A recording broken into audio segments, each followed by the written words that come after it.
Hello friends, good evening. मैं संदीप आप सबका अपने यूट्यूब चैनल ज्ञान आरबीएल में स्वागत करता हूं। तो अगर अभी तक आपने हमारा चैनल सब्सक्राइब नहीं किया तो सब्सक्राइब कर दें और बेल आइकन जरूर प्रेस करें। चलिए हम बात करते हैं जूनियर असिस्टेंट के। तो जूनियर असिस्टेंट के एग्ज़ाम थे वो हमारे इसी माह 24 तारीख को संपन्न होंगे। तो चलिए देखते हैं पहले इसका सिलेबस क्या है, क्योंकि सिलेबस जानना बहुत ही इम्पोर्टेंट है। तो पिछली बार का ये पेपर हमारे पास है, प्रीवियस पेपर, जिसको हम हल भी कराएंगे। तो चलिए देखते हैं पहले क्या था। पहले देखिए हिंदी हमारे 40 क्वेश्चन थे, मगर इस बार क्वेश्चन बढ़ा दिए गए हैं। हिंदी के 60 क्वेश्चन हो गए हैं 30 नंबर के। प्रत्येक क्वेश्चन हाफ अंक का होगा, आधे नंबर का होगा। और जो रीजनिंग के क्वेश्चन है उनको 30 कर दिया गया है, तो रीजनिंग के 30 हो जाएंगे। इधर लिखते जाते हैं हिंदी के टोटल 60 क्वेश्चन हैं, रीजनिंग के 30 हैं। और बच्चा कौन है? जीएस।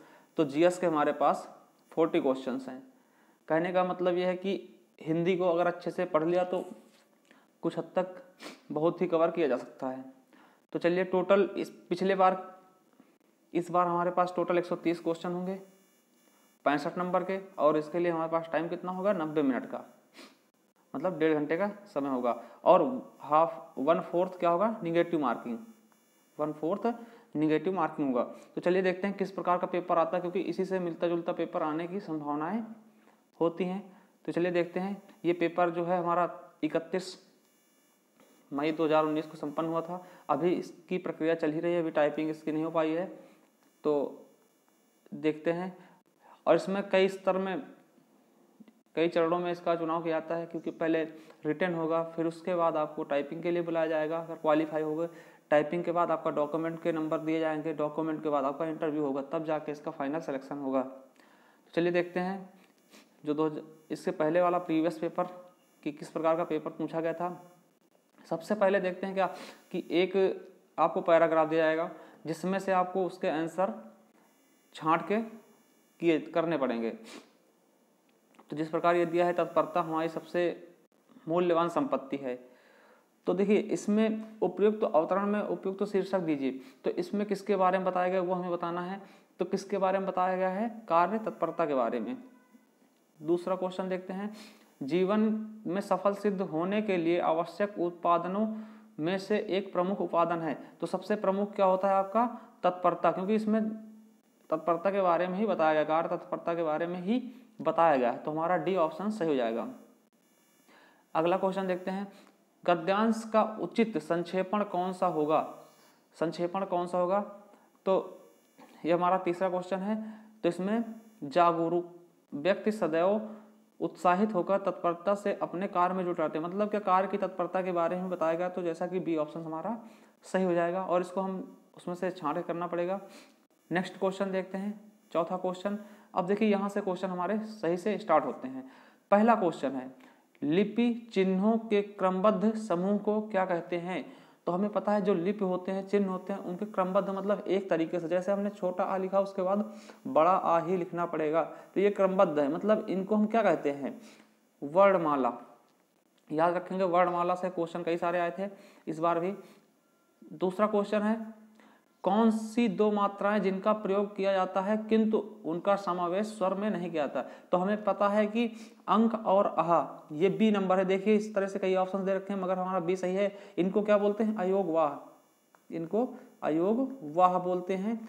जो पहले वाला है वो अंग, इसको अनुस्वार बोलते हैं, और दूसरे वाले को हम विसर्ग बोलते हैं, जिनका कहीं भी समावेश नहीं होता है, ना ये स्वर होते हैं ना ही ये व्यंजन होते हैं। इन्हें अलग से अयोगवाह की श्रेणी में रखा गया है। तो बहुत ही इंपॉर्टेंट है, इसको याद रखेंगे। अगला है, संस्कृत से हिंदी में प्रयुक्त मूल शब्द में वर्तमान स्थायी तद्भव तक पहुंचने के मध्य में संस्कृत के अशुद्ध या टूटे फूटे स्वरूप में प्रयुक्त होने वाले शब्द को क्या कहते हैं? अर्ध तत्सम कहते हैं, क्योंकि ये न तत्सम होते हैं ना ही तद्भव होते हैं। तो ये बीच की कड़ी जो होती है उसे हम अर्ध तत्सम कहते हैं। तत्सम क्या होते हैं? प्योर संस्कृत के शब्द। विदेशी क्या होते हैं? जो विदेशी शब्द होते हैं, जैसे इंग्लिश के शब्द, फारसी के शब्द, इस तरह से जो विदेशी भाषा। देशज क्या होते हैं? जिनके बारे में कोई पता नहीं होता है कहाँ से लिए गए हैं। तो हमारा सही ऑप्शन क्या जाएगा? डी। 7 नंबर देखते हैं। किस शब्द प्रकार के आधार पर मनुष्यता को कौन सा भेद बताया गया? देखो मनुष्यता कौन सा भेद है ये हमसे पूछा गया है। तो मनुष्यता के बारे में हम जानते क्या है कि मनुष्यता एक मनुष्य के आचरण के बारे में बताया गया। यहाँ पे मनुष्य के आचरण के बारे में बताया गया कि मनुष्य का आचरण, तो यहाँ पे मनुष्यता क्या हो जाएगा हमारा भाववाचक, याद रखेंगे भाववाचक संज्ञा हो जाएगी। मनुष्य होता तो क्या होता भाई, मनुष्य होता तो अलग चीज हो जाती, मगर मनुष्यता के बारे में पूछा गया तो ये भाववाचक संज्ञा हो जाएगा, तो हमारा सी ऑप्शन सही हो जाएगा। अगला है इंद्रियों को जीत लिया हो जिसने, वाक्यांश के लिए एक शब्द, यहाँ से भी क्वेश्चन पूछे जाएंगे तो याद रखेंगे कि इंद्रियों को जीत लिया है जिसने, उसको क्या बोलते हैं जितेंद्री। जितेंद्री जो इंद्रियों को जीत जाता है उसको जितेंद्री बोलते हैं, इंद्रियों को बस में करने वाला। अगला है से अलग किस विभक्ति में होता है, बहुत ही सरल है, किस विभक्ति में होता है अपादान से अलग होना, ठीक है, तो हमारा डी ऑप्शन सही हो जाएगा। 10th नंबर देखते हैं, तन शब्द का लिंग निर्धारित कीजिए। तन शब्द कैसा है, तो ये पुल्लिंग है, तन होता है, ठीक। अगला था उत्तम पुरुष सर्वनाम के किस भेद का एक प्रकार है। उत्तम पुरुष सर्वनाम हमें पता है कि केवल और केवल जो पुरुषवाचक है इसके 3 भेद होते हैं, कौन कौन से, प्रथम पुरुष, मध्यम पुरुष और अंतिम पुरुष, यानी उत्तम पुरुष तो इसी का भी हो जाएगा, तो हमारा बी ऑप्शन सही हो जाएगा। देखिए बाकी निजवाचक के कोई मतलब नहीं, तो पुरुषवाचक के हमारे 3 भेद होते हैं, उत्तम, मध्यम और अन्य पुरुष, ठीक है। अगला है कंचन एक कृशांगिनी युवती है। कंचन एक कृशांगिनी युवती है, तो इसमें हमारा शब्द निर्माण की अशुद्धि बताई गई है, तो और वैसे देखते तो कृशांगिनी ये गलत लिखा हुआ है, तो हमारा डी ऑप्शन गलत हो जाएगा, सही हो जाएगा कि शब्द निर्माण की एक गलत बताए गए, ठीक है। अगला देखते हैं, निम्नलिखित में से अनौपचारिक पत्र का उदाहरण कौन सा है। देखिए अनौपचारिक औपचारिक 2 तरीके के पत्र होते हैं, एक अनौपचारिक होता है, एक औपचारिक होता है, तो ये यहाँ से पत्र लेखन से भी क्वेश्चन पूछे जाते हैं।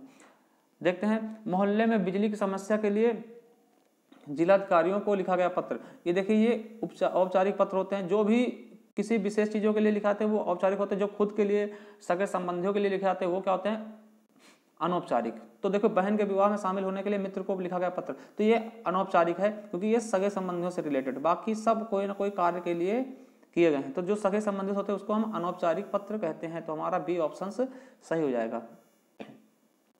अगला हिंदी भाषा में ह्रस्व स्वरों की संख्या कितनी होती है, तो ह्रस्व स्वरों की संख्या कितनी होती है 4, आ, ई, उ और रि से ऋषि, बहुत ही इंपॉर्टेंट है, चलिए याद रखेंगे। अगला है जिन सांसायिक पदों में पहला पद संख्या को व्यक्त करता है उसे क्या कहते हैं, तो हमें पता है कि द्विगु समास में पहला पद क्या होता है संख्यावाचक, जैसे चौराहा, 4 राहों का समूह। चलिए अगला क्वेश्चन देखते हैं 16 नंबर, लिखावना सुहावना लिखाई और छलिया में प्रत्यय कौन सा होगा, तो हमारा देखिए सुहावना में आवना हो जाएगा और लिखाई में आई हो जाएगा और ईया हो जाएगा छलिया में, तो हमारा डी ऑप्शन सही हो जाएगा। अगला देखते हैं निम्नलिखित में से कौन सा तत्सम शब्द है, तो तत्सम शब्द कौन सा है वो देखते हैं, तो हमारा देखिए माँ क्या है तद्भव है, मछली मत्स्य हो जाता है, माँ का मात्र हो जाता है, केला का कदली हो जाता है, अमूल्य ये हमारा क्या है तत्सम शब्द है, तो डी ऑप्शन सही हो जाएगा। जो शब्द संस्कृत भाषा से उत्पन्न या विकसित हुए हैं उनको क्या कहते हैं, जो शब्द संस्कृत भाषा से उत्पन्न हुए उनको हम क्या कहते हैं तद्भव, ठीक है, तद्भव शब्द कहते हैं। अगला व्युत्पत्ति के आधार पर किलकित कौन सा शब्द है, किलकित शब्द का ऐसा शब्द है, तो ये देशज शब्द है किलकित, इसके बारे में कोई पता नहीं चलता। अलमारी ये बहुत इंपॉर्टेंट है, अलमारी पुर्तगाली शब्द है, बी ऑप्शन हमारा सही हो जाएगा, अलमारी क्या है पुर्तगाली शब्द, याद रखेंगे। अगला है जिन शब्दों का प्रयोग वाक्य को श्रव्य भावार्थ और बल देने के लिए प्रयोग होता है लेकिन वे वाक्य के अंग नहीं होते क्या कहलाते हैं, हमने कई बार बताया कि ये निपात होते हैं, जैसे कि वह घर भी जाएगा, वह घर जाएगा, ये तो सिंपल सेंटेंस होगा, अगर इसमें हम बल देते हैं तो यहाँ पे क्या वह घर भी जाएगा, वह घर तक जाएगा, तो ये क्या होता है जो बल दिए जाते हैं वो हमारे निपात होते हैं। नेक्स्ट क्वेश्चन देखते हैं, निम्नलिखित में से शुद्ध वाक्य का चयन कीजिए, तो शुद्ध वाक्य कौन सा होगा हमारा पृथक, देखिए हमारा यहाँ पे डी ऑप्शन सही हो जाएगा पृथक। मूल्यवान में हलंत नहीं लगा है, हलंत होना चाहिए था।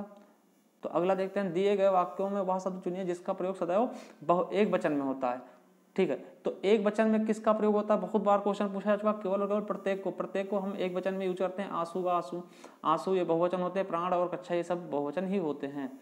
वाक्यों का वर्गीकरण कितने आधारों पर किया जा सकता है, अच्छा क्वेश्चन है। वाक्यों का हम केवल और केवल दो प्रकार से करते हैं, रचना के आधार पे और एक साधारण होता है, एक रचना के आधार पे होता है, जिसमें 8 प्रकार के होते हैं और रचना के आधार पे 3 प्रकार के होते हैं। जैसे साधारण वाक्य, मिश्रित वाक्य और संयुक्त वाक्य 3, ठीक है। तो ये हमारा ए नंबर सही होगा। अगला देखते हैं 25, वे वाक्य सरल वाक्य कहलाते हैं जिनमें, देखिए सरल वाक्य क्या होता है, जिनमें एक ही उद्देश्य और एक ही विधेय होता है। तो हमारा सी ऑप्शन सही हो जाएगा। प्रत्येक वर्ग का दूसरा और चौथा वर्ण क्या कहलाता है, बहुत ही अच्छा क्वेश्चन है। प्रत्येक वर्ण का दूसरा और चौथा वर्ण क्या कहलाता है, महाप्राण। देखिए का के बाद खा आएगा, खा क्या होता है, महाप्राण, फिर घा महाप्राण, ठीक है। जैसे क्या होता है, इसमें KHA लिखते हैं, जिसमें 3 अक्षर होते हैं जो ज़्यादा स्पेलिंग से बना तो उनको हम महाप्राण बोलते हैं, तो याद रखेंगे। उच्चारण की दृष्टि से संबल, ये बहुत अच्छा क्वेश्चन है। संबल का ऐसा ध्वनि है, तो संबल क्या है, संप्रयुक्त ध्वनि है, मतलब जो किसी चीज पे बल डालता है, जैसे कि सा आधा माँ और बा और ला। ये देखिए आधा माँ जो है ये किसी दोनों चीजों को बांध के रख रहा है, तो ये क्या जाएगा हमारा संप्रयुक्त ध्वनिया। युग्मक क्या होता है, जोड़े होते हैं। संयुक्त क्या होते हैं, जो संयुक्त स्वर होते हैं, हमने बताया भी है। द्वित्व क्या होता है, जो उसी चीज की उत्पत्ति बार बार, जैसे दिल्ली द्वित्व हो जाता है। अगला देखते हैं क्वेश्चन, विपत जाल, विपत धन जाल में कौन सी संधि है। देखिए यहाँ पे क्या है, हलंत है, यहाँ पे क्या लगा है, हलंत लगा है, तो इसका मतलब क्या हो जाएगा, व्यंजन संधि हो जाएगी। देखिए जहाँ पे भी ये नीचे हलंत होता है वो हमेशा कौन सी संधि होती है, किसी भी अक्षर जो आधा करती है हलंत लगा होता है वो हमेशा व्यंजन संधि होती है, तो याद रखेंगे। दुरात्मा, दुरात्मा में कौन सा उपसर्ग होगा, बहुत ही अच्छा क्वेश्चन है, तो क्या जाएगा दुर, दु और रा के नीचे हलंत। 30 अगला क्वेश्चन देखते हैं कि निम्नलिखित में से किसमें परिमाणवाचक क्रिया विशेषण है। देखिए परिमाणवाचक क्या होता है, जहाँ पे जो हल्का सा तौला या नापा जा सके उसी को परिमाणवाचक देखते हैं। तो इस बार इसमें बहुत ओले पड़ेंगे, तो बहुत क्या है, परिमाणवाचक ही है, मिल गया, पहला ही ऑप्शन हमारा सही हो जाएगा। देखिए यह सुंदर लड़की इसमें कहीं है नहीं, मैदान हरा भरा है इसमें भी कहीं नहीं है, तुम अच्छे खिलाड़ी इसमें भी कहीं है नहीं, परिमाणवाचक। चलिए अगला देखते हैं, मनोभाव को प्रकट करने वाले अविकारी शब्द जिनका वाक्य में कोई संबंध नहीं होता क्या कहलाते हैं, जो मनोभाव को प्रकट करते हैं। याद रखेंगे, बहुत बार बता चुके हैं कि मनोभाव को कौन से प्रकट करते हैं, विस्मयादिबोधक। जहाँ पे जैसे छी छी शाबाश बहुत अच्छे, तो वहाँ पे क्या होता है, इस विस्मयादिबोधक का चिन्ह ये होता है, तो ये हमारा सी ऑप्शन सही हो जाएगा। अगला, वे भ्रष्टाचार के प्रबल विरोधी थे, वाक्य में सर्वनाम का कौन सा प्रकार होगा, तो कौन सा प्रकार होगा इसमें, हमारा लगता है पुरुषवाचक वे, तो ये कौन सा हो जाएगा, अन्य पुरुष, ठीक है, अन्य पुरुष हमारा हो जाएगा। चलिए अगला क्वेश्चन देखते हैं 32 नंबर, नलिन कैस्व चंद्रप्रिया किसके पर्यायवाची हैं, तो ये सब पर्यायवाची किसके हैं, कुमुदनी के, कुमुदनी एक फूल होता है कुमुदनी, उसके पर्यायवाची हैं। नेक्स्ट क्वेश्चन देखते हैं 34, यदा कदा, यदा कदा का क्या अर्थ होता है, तो यदा कदा का अर्थ क्या होता है, जब कब, जब कब, हमारा सही ऑप्शन सही हो जाएगा। अगला देखते हैं नियत और नियत, बहुत इंपॉर्टेंट है, ये बता भी चुके हैं। नियत और नियत, नियत मतलब क्या होता है, निश्चित, और नियत मतलब क्या होता है, इरादा, आपका नियत कैसा है, इरादा, तो ये हमारा सी ऑप्शन सही हो जाएगा। अगला देखते हैं, आलोचकों के अनुरूप हमें अपनी रचना में परिवर्तन करना होगा, इस वाक्य में किसी एक शब्द का संदर्भ और भाव की दृष्टि से अनुपयुक्त प्रयोग नहीं हुआ है, उस शब्द का चयन कीजिए, मतलब कौन सा शब्द एकदम सही है, तो हमारा बी ऑप्शन जो अनुरूप है, अनुरूप क्या है, सही है। क्यों सही है देखते हैं, देखिए आलोचकों, तो यहाँ पे बिंदी लगी है, के अनुरूप हमें अपनी रचना में परिवर्तन करना होगा, तो हमारा अनुरूप ये हमारा सही हो जाएगा। अगला देखते हैं 37 नंबर, अब आप चल सकते हैं, बहुत अच्छा क्वेश्चन है, अब आप चल सकते हैं। देखिए इसमें क्या है, चलना क्या है, सामर्थ्य है, मतलब आपके ऊपर सामर्थ्य है, तो क्या हो जाएगा ये, सामर्थ्य सूचक, बहुत ही अच्छा क्वेश्चन है, सामर्थ्य सूचक हो जाएगा। अगला है कि यदि हिंदी प्रश्नवाचक वाक्य का उत्तर का हाँ ना में दिया जा सके तो अंग्रेजी अनुवाद करते समय वाक्य शुरू होगा, जब हाँ या ना में दिया जाए तो जाहिर सी बात क्या होगा हमारा, इसमें एलेक्स, ये बी ऑप्शन हमारा सही हो जाएगा।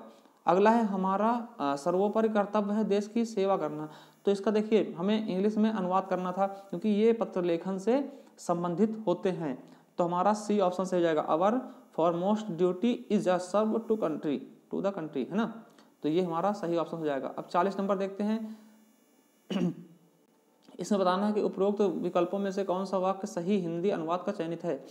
यह a vulgar mind is one who would like to command instead of asking for requesting.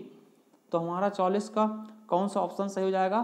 तो इसका कहने का मतलब क्या है कि एक अशिष्ट व्यक्ति वह होता है जो कहने या प्रार्थना करने की अपेक्षा आदेश देने की इच्छा रखता है, मतलब करने से ज़्यादा आदेश देने की इच्छा रखता है। तो ये हमारे 40 क्वेश्चन हिंदी के हो गए।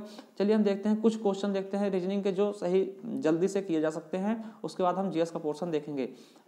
देखिए इसमें असंगत चुनना है, शेर का मांत, पक्षी का घोंसला, बिल्ली का म्याऊ और मधुमक्खी का छत्ता। तो बिल्ली का म्याऊ नहीं हो जाएगा, ये गलत हो जाएगा क्योंकि ये क्या है, बोली है और ये सब इनके घर हैं। अगला है उस, नेक्स्ट क्वेश्चन देखते हैं, उस विकल्प को चयन करो जो चौथे से वही संबंध रखता है जो पहले चित्र दूसरे चित्र से। देखिए ये गोला है, अब देखिए ये गोला था तो ये चौकोर हो गया, ये गोला था तो ये चौकोर हो गया। तो अब देखते हैं क्या कि ये लाइन में है तो ये भी चौकोर लाइन में हो जाएगा। तो हमारा ए ऑप्शन सही हो जाएगा, क्योंकि कैसे हो जाएगा ये देख लेते हैं हम एक बार। देखिए ये गोला है तो ये चौकोर है, अगर इसमें गोले के अंदर है तो चौकोर के अंदर हो जाएगा। तो ए ऑप्शन हमारा सही हो जाएगा। नेक्स्ट देखते हैं 43 नंबर, उस श्रेणी नीचे दिए गए श्रेणी में संबंध रखता है। देखिए इस अभिनेता, सिनेमा अभिनेता, निर्देशक। अब देखिए सिनेमा अभिनेता, निर्देशक, अब इसके बाद इनके हिसाब से क्या होता है, निर्देशक के लिए थिएटर ही सबसे उपयुक्त चीज होगी, क्योंकि पुस्तक, रोगी और प्रधानाचार्य ये किसी से मतलब नहीं रखते इनसे। तो हमारा डी ऑप्शन सही हो जाएगा। अगला है मक्खन दूध से उसी प्रकार जिस प्रकार कागज किससे संबंधित है। देखिए जिस प्रकार मक्खन क्या होता है, दूध से निकलता है, उसी प्रकार कागज किससे निकलेगा। तो कागज हमारा लुगदी से बनाया जाता है, ये पता होगा आपको। तो सी ऑप्शन सही हो जाएगा। अगला देखते हैं 45 नंबर, बैंगन भोजन और सब्जी को, बैंगन भोजन और सब्जी को। देखिए बैंगन क्या हो जाएगा, सब्जी के अंदर हो जाएगा, और भोजन क्या हो जाएगा, सब्जी के बाहर। तो हमारा देखिए अंदर वाला बैंगन, फिर सब्जी, फिर भोजन। तो हमारा डी बी ऑप्शन सही हो जाएगा। अगला देखते हैं 45 बाद 46 नंबर देखते हैं। ये देखिए तो करना ही पड़ेगा, वैसे हम आंसर बता दे रहे हैं कि आपका 46 का डी ऑप्शन सही हो जाएगा, क्योंकि इसमें थोड़ा सा टाइम लगेगा। तो अगला देखते हैं जो जल्दी होने वाले, हाँ ये देखिए 11 ग्राम 121 एक घटाएगा, 15 15 225 एक घटाएगा 24 हो जाएगा। तो हमारा 47 का ए सही हो जाएगा। अगला देखते हैं क्वेश्चन, निम्न श्रृंखला को पूरा करें, 1 5 3 ऐसे चल रहा है, इसमें हमें देखना है कि कौन सा ऑप्शन सही हो जाएगा। तो हमारा 10.5 यहाँ पे भरा जाएगा, देख लेंगे क्योंकि ज़्यादा इसमें, ठीक है। तो इसको हम देख लेंगे। इसमें पीपुल को ये लिखा गया, तो कंट्री को क्या लिखा जाएगा, तो ये भी चेंज करके लिखे गए हैं, एकदम आसान है, उल्टा कर दिया गया है। तो इसको उल्टा कर दिया गया है। तो हमारा सही ऑप्शन डी हो जाएगा, COUNTRY, ये हमारा डी ऑप्शन सही हो जाएगा। देखिए एकदम सरल क्वेश्चन आए थे। अगला है निम्नलिखित में से सार्थक क्रम में व्यवस्थित कीजिए। तो सार्थक क्रम क्या हो जाएगा, पहले देखिए लाल किला, पहले क्या होगा लाल किला, फिर दिल्ली, क्योंकि लाल किला दिल्ली में स्थित है, फिर दिल्ली कहाँ है, भारत में, भारत कहाँ है, विश्व में, विश्व कहाँ है, ब्रह्मांड में। तो हमारा बी ऑप्शन सही हो जाएगा। चलिए अगला क्वेश्चन देखते हैं, कोई भी देश इन दिनों पूरी तरह आत्मनिर्भर नहीं है। सामान्य रूप से देशवासी आलसी होते हैं, वह सब कुछ पैदा और उत्साहित करना असंभव है जिसकी एक देश को जरूरत होती है। तो देखिए बहुत ही अच्छा क्वेश्चन है ये, इस तरह क्वेश्चन पूछे जाएंगे। तो हमारा देखिए केवल और केवल 2 निष्कर्ष कर रहा है, क्योंकि देखो सामान्य रूप से देशवासी आलसी ये हम कह नहीं सकते हैं। हाँ ये जरूर है कि वो सब कुछ पैदा और उत्पादित करना असंभव है, क्योंकि सभी चीज़ तो क्या है संभव इस दुनिया में ना, जिसकी एक देश को जरूरत है, तो वो नहीं कर पा रहे हैं, इसीलिए क्या हो रहा है कि आत्मनिर्भर नहीं हो पा रहे हैं। अगला है ये तो कर लेना चला के, ये भी हो जाएगा, ये भी। तो चलिए हम थोड़ा सा जीएस के पोर्शन को देखते हैं कि जीएस कैसे पूछी गई थी। बाकी ये सब तो एकदम सिंपल आया था रीजनिंग। देखिए ऐसे क्वेश्चन देखते हैं कि क्या हमारे देश में लग्जरी होटल प्रतिबंधित कर दिए जाने चाहिए। नहीं, धनाढ्य विदेशी पर्यटकों को ठहरने के लिए कोई स्थान नहीं है। हाँ ये वे स्थान है जहां अंतर्राष्ट्रीय अपराध कम करते हैं। तो देखिए इसके कहने का मतलब क्या है कि मतलब क्या कर दिया जाना चाहिए। तो दूसरा देखिए पहला ऑप्शन हमारा सही जाएगा, क्योंकि देखिए जो कोई विदेशी पर्यटक आएगा वो सारे अमीर होते हैं, वो लग्जरी होटल में ही रुकना पसंद करते हैं। और ये चीज़ क्या है कि अंतर्राष्ट्रीय अपराध अपना काम करते हैं, ऐसा नहीं है, क्योंकि जरूरी नहीं कि लग्जरी होटल से ही अपराधी होते हैं, क्योंकि ज़्यादातर अपराधी छोटे छोटे होटलों में निवास करते हैं। चलिए ये है देखिए एक ये कैलकुलेशन से आया था, तो इसको हम रख के फिट कर लेंगे। ये रिलेशन से 2-3 क्वेश्चन आ गए थे। अब देखिए ये हमारा क्या है, जीएस का पोर्शन। चलिए सही से देखते हैं। देखिए छाती की तीरक बाहें किस बात को मतलब दर्शाती हैं, द्योतक करती हैं, तो हमारा सही ऑप्शन हो जाएगा आत्मरक्षा रवैया को। अगला है अगर काम में आपकी गलती के कारण संगठन को नुकसान होता तो आप बेहतर दृष्टिकोण क्या होना चाहिए। मतलब अगर तुम्हारे कारण किसी चीज़ में नुकसान हो जाता तो आपका क्या होना चाहिए, जिम्मेवारी ले लेना चाहिए और बड़ी समस्या बनने से पहले उसको हल करना चाहिए। मतलब खुद बता दो कि हाँ ये हमने गलती की है, और कोई समस्या बन जाए उससे पहले आप उसको सुधार लो। अगला है स्टैचू ऑफ यूनिटी के प्रति, बहुत ही अच्छा क्वेश्चन है, क्योंकि कब करा गया था, सरदार वल्लभ भाई पटेल के 31 अक्टूबर को, फिर जब इनका जन्मदिन, ठीक है, जिसे हम एकता दिवस के रूप में मनाते हैं। अगला है निम्न, जब आप व्यावसायिक रूप से किसी से मिलने जाते हैं तो आप में से कौन सी चीज़ें उसके परिचित में शामिल नहीं होती। आपकी भूमिका या शीर्षक, आपकी पसंद या नापसंद, आपकी व्यवसाय व्यापार या उद्योग, आपके व्यवसाय का संक्षिप्त विवरण। तो देखिए जब हम किसी से मिलने जाते हैं तो उसको हमारी पसंद और नापसंद के बारे में कोई पता नहीं होता है। अगला है किस वाशिंगटन पोस्ट स्तंभकार को इस्तांबुल के सऊदी वाणिज्य दूतावास के अंदर 2 अक्टूबर 2018 को मार डाला गया था। ये करंट का क्वेश्चन था, तो करंट का क्वेश्चन था जमाद खाशोगी ने। अगला क्वेश्चन देखते हैं 66 नंबर, निम्नलिखित में से कौन से उत्तर प्रदेश की 2 राजभाषाओं में से एक है। देखिए पहली हिंदी है, दूसरी क्या है, उर्दू है, याद रखेंगे। अगला 66, प्लासी की लड़ाई अंग्रेजों और किसके बीच में हुई थी, तो सिराजुद्दौला के बीच में। अगला कंचनजंगा विश्व में तीसरा सबसे बड़ा पर्वत है, जो किसके किसके बीच है। बहुत ही अच्छा क्वेश्चन है, तो किसके किसके बीच है ये, भारत और नेपाल के बीच। सबको पता होगा कि भारत और नेपाल के बीच ये स्थित है। अगला है कि भारतीय संविधान के अनुच्छेद 343 के अधीन गठित राज्य ग्रामीण क्षेत्रों के लिए स्वरोजगार सरकार की संस्था कौन सी है, तो कौन सी है, पंचायत। देखिए पंचायत को गठित किया गया था। अगला 70 नंबर देखते हैं, पराक्रम लिखित अधिनियम से संबंधित कानून को परिभाषित और संशोधित करने के लिए अधिनियम है। तो कौन सा अधिनियम है जो कानून को परिभाषित और संशोधन करने के लिए लिप्त है, तो हमारा सही ऑप्शन क्या है, विनिमय बिल वचन पत्र बैंक है ना, ये हमारा ए सही हो जाएगा। अगला देते हैं, निम्नलिखित में से कौन सा राज्य भारत में खाद्यान्न का सबसे बड़ा उत्पादक है। बहुत ही अच्छा क्वेश्चन है, तो कौन सा राज्य है, उत्तर प्रदेश। सबको पता है कि उत्तर प्रदेश क्या है, सबसे बड़ा उत्पादक है। अगला निम्नलिखित में से कौन सा कंप्यूटर प्रोग्रामिंग भाषा नहीं है, कौन सी कंप्यूटर प्रोग्राम की भाषा नहीं है। देखिए कंप्यूटर से भी क्वेश्चन पूछेगा, तो कौन सा नहीं है, सी हैज, C@, ठीक है, तो ये नहीं है। C++, C objective, C has, ये हैं, ठीक है। अगला है 73 नंबर, निम्नलिखित में से कौन सा किसी कंप्यूटर के सीपीयू द्वारा नहीं किया जाता है। देखिए सीपीयू क्या करता है, उसका मस्तिष्क होता है कंप्यूटर का, तो वो क्या नहीं करता है, डाटा को स्थायी रूप से भंडारण करना। ये करने के लिए आपको किसकी आवश्यकता होती है, हार्ड डिस्क या रैम की। देखिए स्थायी रूप से तो हार्ड डिस्क की जरूरत होगी, पेन ड्राइव की जरूरत होगी, तो यही काम वो नहीं कर पाता है। अगला है, भारतीय संविधान अपने नागरिकों को की समानता का वचन देता है। किसकी समानता का वचन देता है, ये बहुत ही अच्छा क्वेश्चन है, कॉन्स्टिट्यूशन से है। नागरिकों को की समानता का वचन देता है, तो किसका देता है, अभिव्यक्ति और विश्वास, अवसर की समानता देता है, अवसर को देता है, तो हमारे हिसाब से यही होना चाहिए बी नंबर, अवसर की। रे टॉमिंसन को किसका श्रेय जाता है। देखिए रे टॉमिंसन ने सबसे पहले क्या किया था, ईमेल भेजा था ना, सबसे पहला ईमेल भेजने वाले। अगला देते हैं 76, उत्तर प्रदेश के लिए प्रसिद्ध है। उत्तर प्रदेश किसके लिए प्रसिद्ध है, बहुत ही इंपॉर्टेंट है, किसके लिए प्रसिद्ध है, सबको पता है कि किसके, चुनार काली मिट्टी के बर्तन के लिए, ठीक है। अगला देते हैं, नाथूराम घोसड़े के तीनों भाई थे जो आरएसएस के सदस्य थे, तो नाथूराम कौन से, देखिए बहुत ही जटिल क्वेश्चन था ये। वैसे इसका जो आंसर है तत्रादत्त, गोविंद और गोपाल होना चाहिए, तो हमारा सही ऑप्शन ए हो जाएगा। अगला है, किस भारतीय महिला बल्लेबाज का भाई जिला स्तर का क्रिकेटर है। तो किसका जिला स्तर का क्रिकेटर है? तो स्मृति मंधाना का। देखिए स्मृति मंधाना को बहुत सारे अवार्ड दिए गए हैं, इसीलिए इनके बारे में पूछा गया था।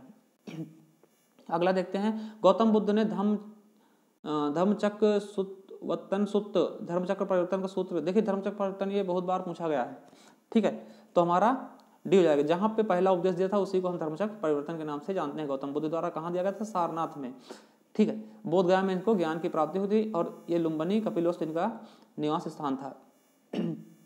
अगला है, पाक्योंग के उद्घाटन से पहले सिक्किम राज्य की राजधानी गंगटोक निकटतम हवाई अड्डा कौन सा था?